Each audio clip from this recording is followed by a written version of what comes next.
Olá, boa tarde. Este ano, 17 milhões de brasileiros fizeram compras pela internet pelo menos uma vez. E a expectativa é que esse número cresça com a Black Friday, que acontece amanhã, e também com as vendas no Natal.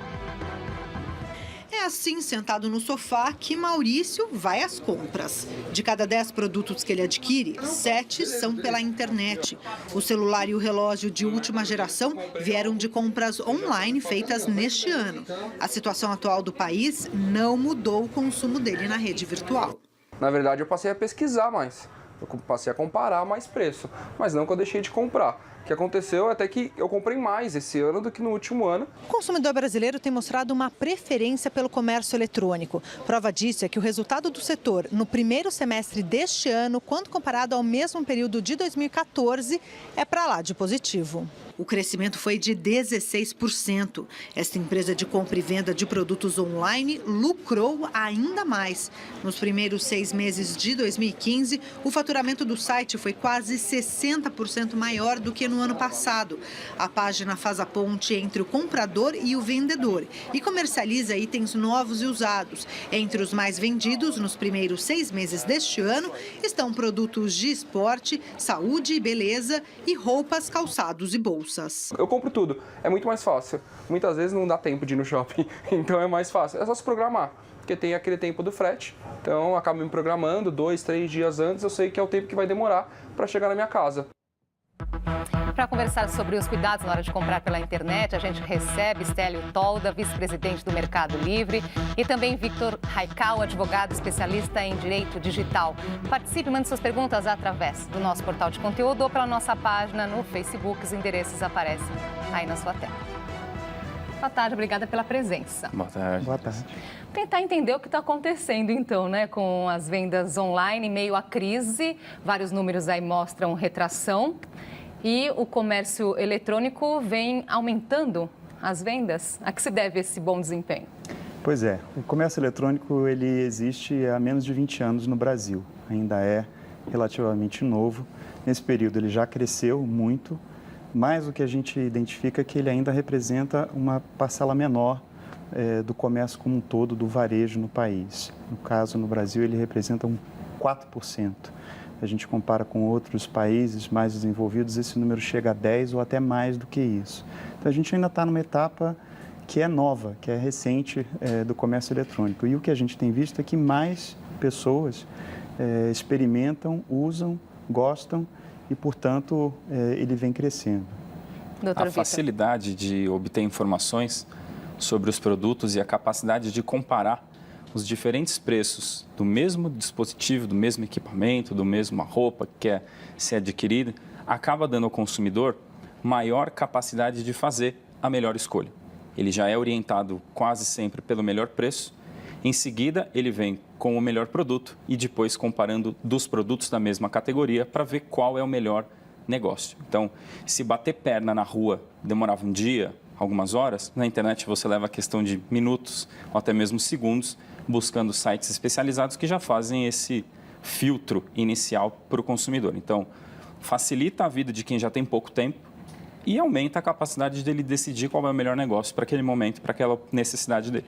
Agora, quem é esse consumidor que compra pela internet? Existiu um perfil?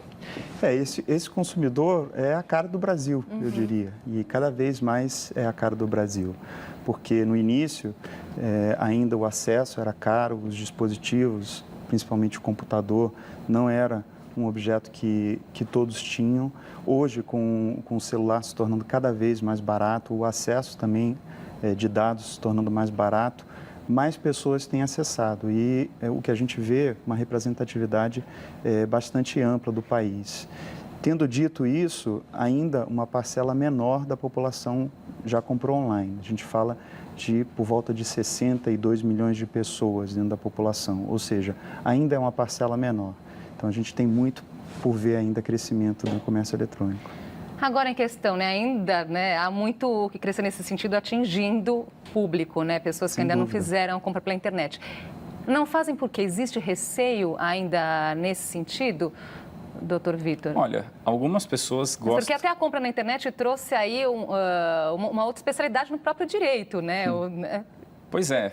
Algumas características o comércio eletrônico trouxe para a interpretação do direito e a necessidade dos nossos parlamentares correrem com algumas atualizações legislativas que são necessárias. Ainda que o nosso Código de Defesa do Consumidor seja muito bom, elogiado por diversos países, vários juristas, algumas atualizações elas são necessárias. Às vezes pela própria prática do comércio no Brasil ou porque a lei tratou de um jeito alguma situação e precisa de um pequeno ajuste, de pequena mudança. Mas o comércio eletrônico é realidade, não tem como a gente fugir disso. Cada vez mais as nossas relações passam para o mundo digital e o comércio eletrônico não seria diferente. Embora algumas pessoas prefiram ir à loja, pagar em dinheiro e buscar descontos mais favoráveis, mais benéficos, a internet facilita bastante a rotina de compra das pessoas. Mas a questão de segurança, em que avançamos, principalmente? Teve um avanço grande nesse sentido? Sim, avançamos bastante no aspecto legislativo, no ano passado e no ano retrasado. No ano passado, com o Marco Civil da Internet, dando proteção de dados aos usuários, dando proteção à privacidade, obrigando políticas de uso nos sites, políticas de privacidade que antes ainda não existia com força de lei. O Decreto 7962 de 2013 também trouxe algumas mudanças para o comércio eletrônico, ainda que de forma emergencial, que certamente antecipou a reforma do Código de Defesa do Consumidor, que esperamos que venha no ano que vem, mas hoje já existe legislação. Tempos atrás, não existe lei de internet no Brasil. Isso é muita mentira. Nós hoje já temos duas leis bastante significativas no comércio eletrônico, que são essas duas que eu comentei há pouco. Então, o consumidor já pode ficar mais seguro nesse sentido, ter confiança no meio, porque a maioria das transações elas são fidedignas, podem ser confiadas. Agora, evidentemente, aparece um site novo, alguma oferta relâmpago com produtos que todo mundo quer, o celular de última geração, um relógio última geração, com preço pela metade do mercado, desconfie. Milagre também não existe, né? Não existe. Nesse sentido, né? Como que vocês sentem isso aí na prática? É verdade. O Mercado Livre é como se fosse um shopping, onde a gente hospeda vários vendedores. E o que a gente orienta os nossos consumidores é que eles sempre verifiquem a questão do preço, por exemplo, né? Desconfiem de preços que não são de acordo com o esperado, que eles tenham sempre cuidado com relação a com quem eles estão negociando que cuidado do outro vocês lado. tomam, justamente, né, para o que é colocado e oferecido lá, para o consumidor ter essa segurança? Um aspecto muito importante é a questão das avaliações dos vendedores, né? Os vendedores do Mercado Livre, quando eles realizam uma transação, eles são avaliados pelos consumidores. Conforme vão vendendo, vão adquirindo melhor reputação. Isso é algo importante que a gente recomenda que as pessoas, quando estão buscando o produto, procurem comprar desses vendedores que já têm uma boa reputação. Além disso, a gente tem um sistema de pagamentos no qual o dinheiro é liberado para o vendedor somente depois que o comprador recebe o produto, né? Então, ele tem ali a possibilidade de receber o produto, verificar aquele produto e só depois, então, liberar os recursos para o vendedor. Recomendamos que a compra seja feita dessa forma também. Enfim, hoje a gente tem também mecanismos que rastreiam o produto através, né, do contato com os correios. Isso possibilita também as pessoas acompanharem aquele produto antes mesmo dele chegar até as suas mãos. Uma série de mecanismos, de ferramentas que hoje estão disponíveis para maior segurança. E doutor Vitor, agora falando assim de quando casos, né, chegam à justiça, né, a pessoa, o consumidor procura aí por um advogado, que casos são esses? Quais são assim os problemas que mais acontecem na hora de comprar pela internet? Normalmente, os casos que dão mais trabalho são os de fraude. Então, são ofertas não verdadeiras, em que se usam recursos gráficos de modo a transmitir confiança para o consumidor. Então, por vezes, logo de empresas já existente ou um endereço de domínio bastante similar com aquele que é o real, o verdadeiro. Aí as pessoas acabam caindo no golpe, acreditando que estão fazendo um excelente negócio. Por vezes, o preço não é tão escandalosamente falso, mas ele tem um desconto sensível de modo a levar o usuário a fazer a compra e, infelizmente, até você conseguir reaver o dinheiro pode demorar. Então, normalmente são sites feitos com identidades falsas, eles vão ficar no ar por 1 ou 2 dias no máximo. Depois que já se identifica a fraude, o próprio fraudador já remove os endereços, remove conta de e-mail, remove tudo e fica muito difícil de conseguirmos informações para ter indenização. Então, é bastante complicado para o consumidor que é enganado dessa forma. Então, às vezes é melhor perder uma oferta que você tem dúvida do que perder um dinheiro que pode ser difícil de ser recuperado. Em outros casos, não são a maioria, atrasos em entrega, produto que vem de forma não correspondente, se o vendedor é real, é verdadeiro, a gente consegue remediar a situação. Agora, quando existe golpe, fraude, é muito complicado. Então, sempre o consumidor deve tomar muito cuidado na primeira compra que ele vai fazer. Eu acho que se ele tiver cuidado na primeira relação que ele tiver com o vendedor, pode reduzir bastante a incidência de fraude. Então, às vezes, vale a pena pagar 8%, 10% mais caro para não sofrer eventual dor de cabeça numa loja que não tem reputação, que seus amigos não conhecem, que não que não mereceu destaque ultimamente no comércio eletrônico. Então, é importante, especialmente em tempos de crise, quando a gente busca sempre o menor preço, se resguardar de alguma complicação que às vezes dá trabalho. Justiça leva tempo, pagar um advogado, pagar documentos no processo e recursos, então, e às vezes pode não dar certo. Então, é melhor às vezes ter cautela do que arriscar logo de cara. Agora, por falar em descontos falsos, um prato cheio aí para quem, né, para os fraudadores, é a Black Friday, né, que acontece amanhã. Qual a expectativa? Expectativa de crescimento, de boas vendas nesse período. O que o Dr. Vitor dizia há pouco, e eu concordo com ele, é importante sempre se cercar de cuidados, né? E nessa época onde existe a promessa de descontos, talvez mais ainda, né? Desconfiar daquelas ofertas que pareçam mirabolantes. Mas eu acho que o que a gente tem para nos resguardar, principalmente, é a informação. E a informação ela está disponível na internet. É a questão de buscar, né? A questão de ir atrás dessa informação. Então, não se levar pelaquela primeira oferta que te chama a atenção, mas ir atrás de outras, de procurar, de comparar preços. Isso é algo que a internet te possibilita fazer muito, né?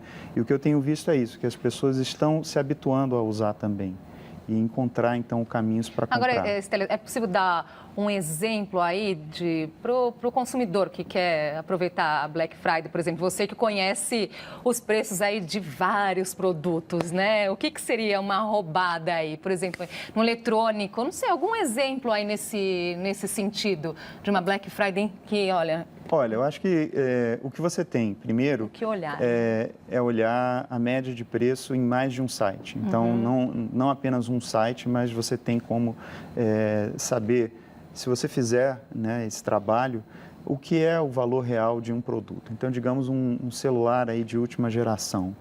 É um celular que você vai encontrar em várias lojas, inclusive lojas com marcas conhecidas, né?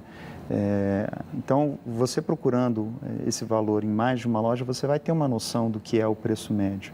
Alguém que te ofereça, né, um desconto que seja mais de 20%, mais de 50% desse preço, é de se desconfiar. Num celular de última geração, por exemplo, né? Ainda mais sendo um produto que é um produto que tem um preço mais ou menos conhecido. A variação de preço jamais chegará a mais de 50%.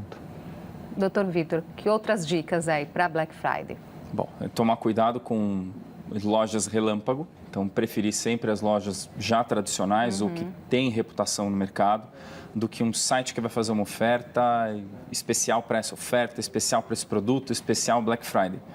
Pode ser que a empresa não seja falsa, mas se ela não tem experiência no comércio eletrônico, vai trazer aborrecimento para o consumidor para entregar o produto, quantidade de estoque. Então, por vezes, quando as ofertas são muito largas, o fornecedor fica sem estoque, não tem o que fazer. Por quê? O sistema de gestão eletrônico não estava preparado para Black Friday, ou ele não tem, o sistema de gerenciamento de pedidos dele não está preparado para sobrecarga, então ele vai acabar vendendo mais produtos do que ele realmente tinha. Aí o consumidor vai ficar desapontado, porque não vai receber o produto, não tem o que fazer, a oferta já esgotou.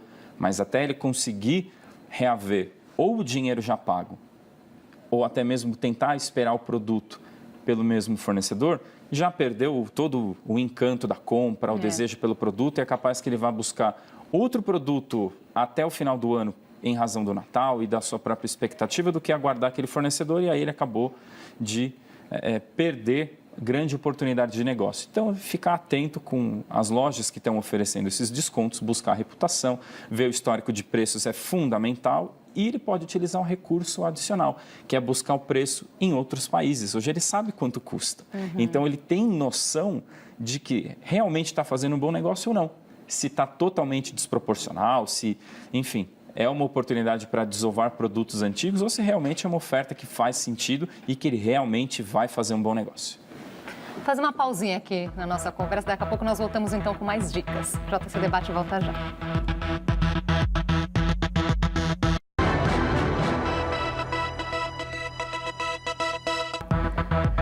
Já estamos de volta com o JC Debate. Hoje conversamos sobre os cuidados na hora de comprar pela internet com a agente Stélio Tolda, vice-presidente do Mercado Livre, e Vitor Haikal, advogado especializado em direito digital. E o comércio online deve movimentar 50 bilhões de reais este ano. E é preciso alguns cuidados para comprar com segurança. A internet melhorou e muito a vida da Regina. Principalmente acesso a informações que há 20 anos atrás eu jamais teria, e também para fazer compras. Ela está entre os 60 milhões de consumidores brasileiros que compram mais pela internet do que nas lojas físicas. Este ano, quase 50 bilhões de reais devem ser movimentados pelo comércio eletrônico, crescimento de 26% comparado a 2014. Mas, segundo este professor de tecnologia, o brasileiro ainda tem receio em fazer compras online. Você tem um problema de você não estar levando o produto no ato, né? Então, isso causa um desconforto, sem dúvida nenhuma. Você acaba tendo que ter um tempo, né, para receber esse produto, e você tem o problema do vazamento de informações. Garantir a segurança em todas as etapas da compra é o que faz esse site de moda. Depois que o pedido é efetuado, os dados do consumidor e do cartão de crédito são checados por uma central e encaminhados para este galpão onde estão os produtos. Aqui a mercadoria sai do estoque, passa pelo controle de qualidade e em seguida é faturada e embalada. Antes de o produto ir para a casa do consumidor, os dados e os pedidos são checados pelo menos 4 vezes. Tudo para evitar extravios. E quando eles acontecem, a empresa está preparada para tratar o assunto. A gente pode cogitar o cancelamento, o estorno, o reembolso, um crédito em loja para uma compra futura. Ainda desconfia? Regina tem algumas dicas. Primeiro, eu consulto para ver se existem outras pessoas já compraram, o índice de queixas, o índice de calotes e principalmente se o site tem um modo de pagamento seguro.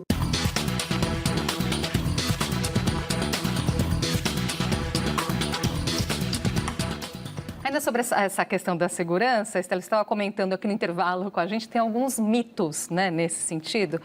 Conta pra gente. O que eu quis dizer era o seguinte, é que a grande maioria